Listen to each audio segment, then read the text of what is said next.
The White House has announced an intention to help eliminate malaria in Zambia and Cambodia, working in partnership with the UN and other health organizations. President Barack Obama's team also wants to boost malaria prevention efforts in 4 West African countries.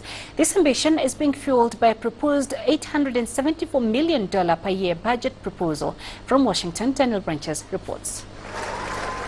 Last month, President Barack Obama announced during his final State of the Union address to Congress a new big-picture goal to eliminate malaria worldwide. Now, the president's national security advisor is announcing new details, including the provision of 14 million bed nets and the locations of the first wave of eradication efforts. Zambia has suffered from very high rates of malaria, so if we can eliminate it there, we can eliminate it anywhere.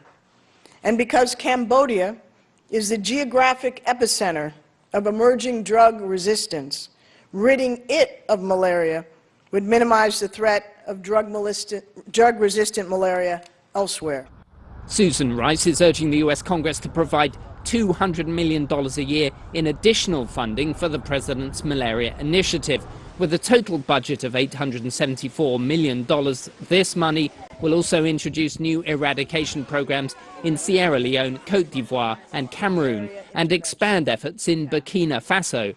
Finally, working with both public and private sector researchers, we're going to accelerate the research, development and evaluation of new tools to combat malaria. Greater control over malaria-ridden mosquitoes, life-saving vaccines and medicines, all of this will enable us to spark the next big discovery. Some medical experts have criticized the president's ambition to eliminate malaria, perceiving it as unrealistic because of the challenges posed by drug resistance. The organizers of this conference say increased funding will help enable scientists to stay ahead of the curve.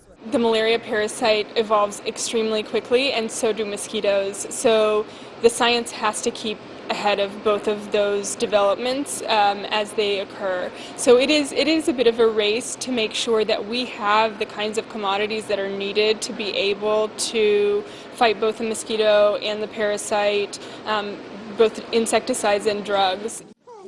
About 90% of the 438,000 people who died from malaria last year were from Africa, and most were children under 5 years old. But the intention to target Cambodia is important to Africa as well, because this area of Southeast Asia has been at the epicenter of spreading malaria drug resistance worldwide.